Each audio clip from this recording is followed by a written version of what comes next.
জিন্নাতর লাগি জন্নত আর জাহান্নাম। ও আল্লাহ কইতরা জাহান্নাম এখান বানাইছি আমি ইনসান আর জিন্নাতর লাগি। ও জাহান্নামও টানিয়া নিব তাদের শরীরের কিছু অঙ্গ হয়, কিন্তু তারা জাহান্নামর কথা শুনব, জাহান্নামর কথা শুনব, কিন্তু তারা বিশ্বাস করিয়াও করত না। তারার কল বিগু মরি যাইব, কল বেমন বেমারি হইব। লাহুম কুলুবুল্লা ইয়াফকাহুনা বিহা, যারার কল বই গেছে কি বেমারি, ই কলব কোনো বালা মাতে আসর করছে না, মানিয়েও মানছে না, বুঝিয়েও বুঝছে না। এই মানুষ যারা, এই ধরনের মানুষ যারা, এরা বরবাদ হইব, জাহান্নামী হইব। হইবা মানে না, মানতো না। এখানে ছোট থাকতে আবমুটির ভিতরে আছে আপনার সন্তানকে আপনি কন্ট্রোলে আনন। আল্লাহকে বাস্তে মোবাইল দিয়ে বাচ্চাটার জেহেন নষ্ট করবা না, স্মরণ শক্তিটা নষ্ট করবা না। এই সন্তানের সামান্য বড় হওয়ার পরে তারে মোবাইল কিনিয়া দেওয়ার প্রয়োজন হয়ে যাইব। সমাজ 8, 9 বা 7, 8 যাবার পরে কিছু অনলাইন পড়া লাগে। ও সময় যদি মোবাইল প্রয়োজন হয়ে যা গিয়া, তখন তারে একটা মোবাইল দেখা অসুবিধা নাই। মোটামুটি বুঝদার হয়ে গেছে গিয়া, এখন এত ছোট্ট থাকতে বাচ্চান তোরে মোবাইল দিয়ে নষ্টটা করবা না। যুবক ভাইয়ান মোবাইল চালাও, মোবাইলটা চালাইতে সময়কে একটু কন্ট্রোলে চালাও, যাতে আপনার লাইফে পড়ার ক্ষতি হয় না, শরীরের যেন ক্ষতি হয় না। মোবাইলের কারণে জীবনে বাইরে আপনি বেশি জাগ্রত থাকিও না। ডাক্তাররা তারা গবেষণা করিয়া কইছে বেশিরভাগ এখন চক্ষুর মধ্যে মানুষের ধরছে, কারণ হইল খানোর মধ্যে ধরছে। ইএনটি ডাক্তার হলে কইলাও, চক্ষু শিবিরও কইছে একমাত্র অধিক যারা মোবাইল বা সাইটরা কম দিনে হারার চকুর মধ্যে ধরিলার, খানোর মধ্যে হেডফোন ঢুকাইয়া অধিক মোবাইল চালাইতে, এটার তাকি খানোর ক্ষতি আছে। বাইরে খান আল্লাহ একটা নিয়ামত দিছ, যদি আপনার খান নষ্ট হয়ে যায়, চোখ যদিও নষ্ট হয়ে যায়, দুইটা অঙ্গ নষ্ট হয়ে গেলে আপনার জীবন একবারে বরবাদ। বিবাহর আগে যদি খবর আসি যায় ছেলে খানে শুনে না, উপযুক্ত জায়গার তাকি উপযুক্ত একটা মহিলা কোনো দিন দিতা নাই, দিবানি কঞ্চায় না নাই জামাই খালুয়া খানে শুনে না, দিতা না খবর যদি বাইলাই। খান যাইতে কিবারে বাস্ট মারিয়া মোবাইলের কারণে কিবা তো বেশি শুনলে খানও নষ্ট হইতে পারে। এর লাগি মোবাইল চালাইতে সময় বাবার সামনেও চালাইও না, এটা আদব হইল গিয়া। বাবার সামনে আদব রাখো। গ্রামের মুরব্বী দেখছো মোবাইলটা লুকাই দাও, মসজিদের মিয়া সাহেব দেখছো মোবাইলটা লুকাই দাও, এরা তোমার একদিন প্রশংসা করবা।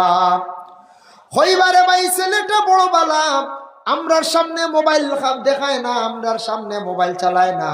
ছেলেটা আমরার সামনে মোলা কোনোদিন খাইতে আমরা দেখলাম না। ছেলেটার চরিত্র বলবালা, এইভাবে আপনার পিছনে প্রশংসা আরম্ভ হইব। আর মোবাইলটা যারার সামনে, মানুষের সামনে যদি আপনি অধিক বাজান, এটার থাকি আপনার পিছনে সমালোচনা আইব, আপনি বেয়াদব বলিয়া মানুষে জমিন ঘোষণা দিবা। মোবাইল খেলা যেটা আছে তার থাকি বিরত থাকুক। কিছু আসন মোবাইলের মধ্যে লুডু নিয়ে ব্যস্ততা, খেওয়াছন খেলা শুনছি, ফ্রি ফায়ার নিয়ে ব্যস্ততা। বাইরে ইটা কোনো খেলাত কোনো মুনাফা নাই আমার জানা মতো। ইটা খেলাইয়া কোনো টেকাও পাইতা না, বরং আর এমবি খরচ খরদায়। খবর পাইছে আমরা ভাই আনতে বুঝেন এক্সট্রা এমবি বরিয়া খালি খেলি খেলাইতরা, পয়সা উড়াইতরা নাই ভাই। একদিন খান্দি ভাই পয়সা পয়সা কইয়া খান্দি ভাই, পয়সা পাইতা না, পয়সা উড়াইও না। বাইরে জীবনে একটু কন্ট্রোল করো, টাকা পয়সা বানাইতে হিসাব করিয়া টাকা খরচ করিও। আর যে কোনো মানুষের টাকা পয়সা খরচ করলে জানিয়া রাখবার, টাকা একদিন ফিস দিলাইব, একদিন টাকা কইয়া খান দিবাই। ইলা শত শত হাজার হাজার ঘটনা আছে। কিছু কিছু মহিলা হল স্বামীর বাড়িতে গেছেন, যাওয়ার পরে স্বামীর সম্পদ আছে, যে মহিলার টাকা পয়সা উড়ি উড়াইছন, কাপড় বারবার লইছন, 5 সেট 10 সেট টাকা সত্ত্বেও আরো কত সেট লইয়া ঘরের মধ্যে রাখছন। কোনো বাচ্চা হঠাৎ পেন্টর মধ্যে পায়খানা করে দিছে, মহিলা দইছন না, ইটটা মারি ফেলাই দিছন, ইটার টান দেওয়ার প্রয়োজন মনে করছেন না। এইভাবে ইসরাফ করছেন, টাকা উড়াইছন। বেশ দিন গেছে না, 10 বছর পরবর্তীতে দেখা যায় মহিলার এমন অবস্থা, খানো গেল টেকার জৌরাকে। এখন তো দেখা যায় স্বামীর রুজি নাই, ইনকাম নাই, এখন টেকার কারণে জমিনে বড় আফসোস করতাম। এটা আল্লাহ মানুষের দুনিয়াত বদলাইতে সময় লাগে না, সময় লাগে না। এর লাগি দামি মোবাইল লওয়ার কোনো প্রয়োজন নাই। একগুড়ো বাইনতে কইবে এগু অপো মোবাইল লইতাম আসলাম, হাই রে অপো দি কিতা করতায় রে, অপো সেট দি কিতা করতায় বলে অপো সেট লইয়া কোনোদিন বুধবা ইসলানি বলে অগুর মানে বুকুত রাখলে জলদি গুম লাগে, ইলা দিছিল নি কোনোদিন না। বলে অপো সেট লই নিলে এগু শরীরের দ্বারও রাখলে বিছনার মধ্যে রাখলে গিয়া চিল্লা খান বাতাস দিক, ইটা কিচ্ছু নাই না, কিচ্ছু নাই। অপা লই নিলে ভাই উড়াল দি যাওয়া যা করিমগঞ্জ পর্যন্ত, ইলা কিচ্ছু আছে না, কোনো ফায়দা নেই তো ওগুল লাগা। এখানে তুমি অপো লইতা, এখানে তুমি ৮০,০০০ টাকা খরচ করিয়া সেট চালাইতাই, ১০-১২ হাজার টাকার সেটে তোমার চলে যার, এত দামি সেটটা লওয়ার আপনার দরকারটা কিতা? জরুরত চালাক কয়টা দামি সেট এক বুড়ো অফিসার হলোর দরকার, একজন পুলিশের দরকার, সাব রেজিস্ট্রারি মরিলর দরকার, বড় একজন বিজনেসম্যানের দরকার, যারা অনলাইনে ব্যবসা করে তার দরকার, বড় ধরনের একজন মিডিয়া জগৎ তার দরকার, এরার দরকার, আমরার দরকার নাই। আল্লাহ কি দয়া করিয়া যুবক ভাইয়ান জীবনটার মূল্য দেখা, খানর হেফাজত করকা, খান দিয়া বালা বালা কথা শোনার চেষ্টা করকা। আল্লাহ কইছেন তারারে আমি খান দিছি বালা জিনিস শোনার লাগিয়া, কিন্তু তারা খান দিয়া বালা জিনিস কখনো শুনতে চার না। ওয়ালাহুম আয়ুনুল লা ইউবসিরুনা বিহা, আমি আল্লাহ চক্ষু দান করছি, চক্ষুটা ভালো কাজের জন্য লাগাইবার লাগিয়া, তারা কিন্তু চক্ষুটা ভালো কাজের জন্য যারা লাগাইতো না, তাদের জন্য আমি আল্লাহ জাহান্নামের আগুনে তৈয়ার করিয়া রাখছি। উলাইকা কাল আনআম বাল হুম আদাল, এই ধরনের যারা বুড়া কাম করবা, চক্ষুরে ভালো কাজে লাগাইতা নাই, খান্ডে ভালো কাজও লাগাইতো নাই, তার জবানডে ভালো কাজে ব্যবহার করতো নাই, এরা মানুষ হইল গে বলে কিতা, এরা মানুষ হইল গে সবচাইতে এমন গুমরাই রাস্তার দিকে। উলাইকা কাল আনআমি বাল হুম আদাল, এরা গুমরাই রাস্তার দিকে যাইব, গুমরাই বনি যাইব। উলাইকা কাল আনআমি বাল হুম আদাল, জি উলাইকা হুমুল গাফিলুন, এরা গাফিলতির মধ্যে হব, বরবাদির পথে এরা যাইব, বিশেষ করিয়া এর জন্য এরা গাফলতির পথে যাইব, বরবাদির পথে যাইব, ধ্বংসর পথে যাইব। এর লাগি দয়া করিয়া বাইরে প্রত্যেক গার্জেন যারা আছেন সন্তানকে দয়া করিয়া নসিহত খান্তা করকা, আর সন্তান হলে মা বাবার জীবনে নসিহত লকা, আলেম উলামাদের নসিহত স্বরূপ জীবনে লওয়ার চেষ্টা করকা, জীবনের চরিত্র সুন্দর বানাইবার চেষ্টা করন। আল্লাহর রাসূলে ফরমান আল্লাহ আদবু খায়রুম মিনাজ যাহাবি ওয়াল ফিদ্দা, আদব হইল গে সোনার চাঁদি রূপার থাকি আরো বেশি মূল্যবান আদব। যার কারণে বিশেষ করিয়া দেখায় আদব কোনোদিন কিনতে হইতা নাই, আদবের কোনো বাজার নাই, আদবের কোনো মার্কেট নাই, কোনো শহর বলে আদব পাইলি বাইলা কোনো নাই। আদব হইল গিয়ে আমার নবীজির জীবন আদর্শ। আদব দেখো আল্লাহর রসুলের কাছে কতটুক আদব আসলো, অসংখ্য সাহাবায়ে কেরামকলে বর্ণনা করছেন, আর নবী যে সাহাবায়ে কেরামকলের আদব সম্পর্কে বর্ণনা দিলাম।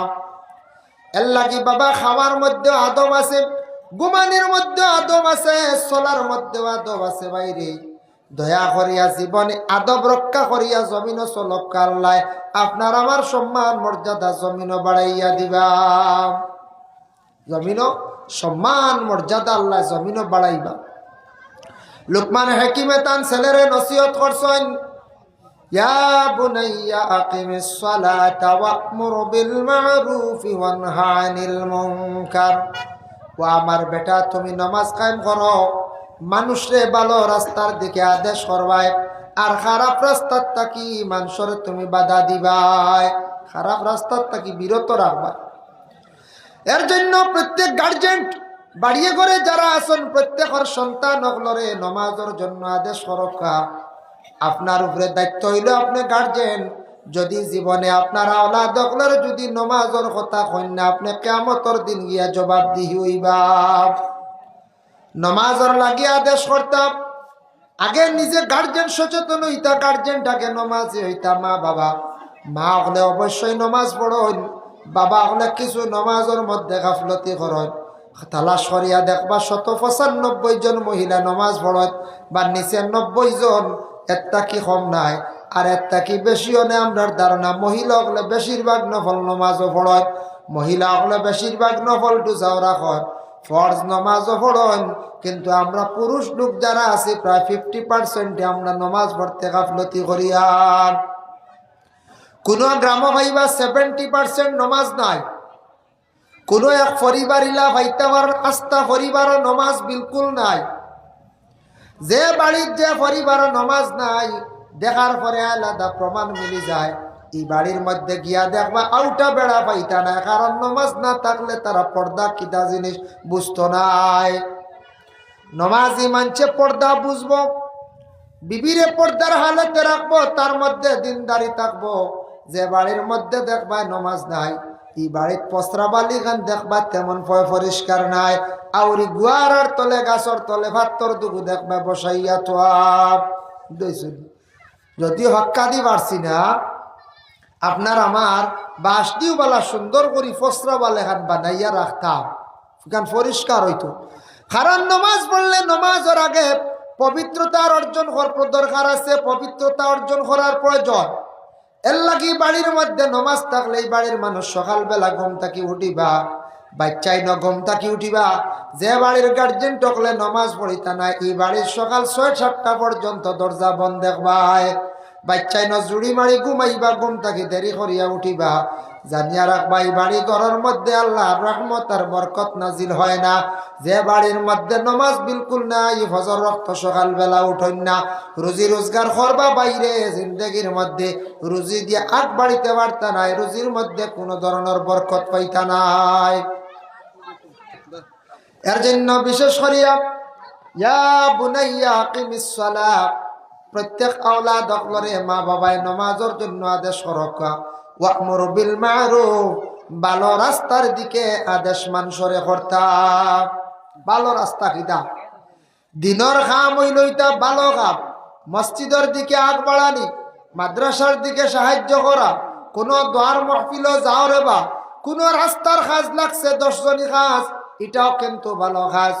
মানুষের সেবার জন্য কোনো সেবা কেন্দ্র, এইভাবে ভালো রাস্তায় হাঁটা, ভালো রাস্তায় অগ্রসর হওয়া, এইভাবে মানুষের নসিহত করাটা এটা আমাদের ইমানি একটা দায়িত্ব। ওয়ানহা আনিল মুনকার, খারাপ রাস্তার থেকে মানুষের বাধা দেওয়া ইমানি দায়িত্ব বাবা। কোন ছেলেরা কোন মেয়েরা দেখবাই কোন সময় গান বাজনার মজলিসও যাইত্রা গিয়া, বড় ধরনের গানের ফ্যাশন হইছে, গানের বড় বড় মেলা আছে, সার্কেস আছে, অর্থাৎ যাইত্রা গিয়া তারারে বাধা দিতা। কোন সময় দেখবা বলে পিকনিকও যাইত্রা গিয়ে তার তাকে আমরা বাধা দিতাম। আমরার ইমানি দায়িত্ব আমরা না করতাম, একজনে মানছে না গেছে, কিন্তু আমরা দায়িত্ব হইল এরারে আমরা কিতা করতাম, বাধা দিতাম। এটা আমরার করণীয়, এটা আমরার দায়িত্ব। আমরা সব সময় এরারে এইভাবে আমরা বাধা দেওয়ার চেষ্টা করতাম। দয়া করিয়া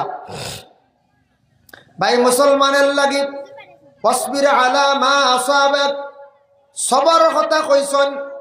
লুকমান হাকিম তান ছেলেরে কইলা, বাবারে তোমার উপরে যদি কোনো মুসিবত পড়ে, মুসিবত পড়লে তুমি সবর করিও, ধৈর্য ধারণ করিও। সবর হইল ইমানের একটা অঙ্গ বাবা। আর সবর নিসফুল ইমান, সবর হইল গে ইমানের অর্ধভঙ্গ। সবরকারী অকলর সঙ্গে আল্লাহর জাত আছে। আমরা গ্রামের মানুষ এখন সবর করলে খবর মিলে হই না নি, সবর করলে খবর মিলে, মাত্রিক সবর। সবর সবরের উপরে আর কিচ্ছু নাই। সবর যদি করতাম পারি যে কোনো ব্যবহারে সবর। দেখো কা বেমার পড়ে গেছেন, সবর করতাম। বেমার এটা আল্লাহ দান করে, বেমার এটা আল্লাহর তরফটা কি হয়। আর কিছু আমরা বদ হাসলতে আমরা বেমার আনি।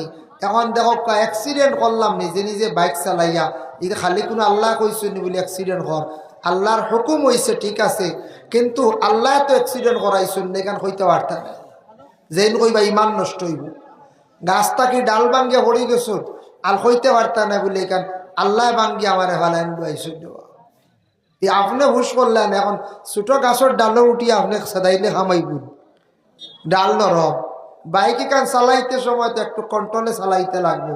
বাইকে কান যদি আপনি আউরি চালাইন অ্যাক্সিডেন্ট করেন, এখন আপনি হইতে পারবানি বলে বলে আল্লাহ আমারে অ্যাক্সিডেন্ট করাই দিলাম, তৌবা করা লাগবে। যা তোর সুবাহ সাহেব আইসন রিসিভ করক একজন যা তো আর সুবাহ সাবরে আপনারা একজনে গিয়া রিসিভ করক দুরুদ শরীফ পড়ক।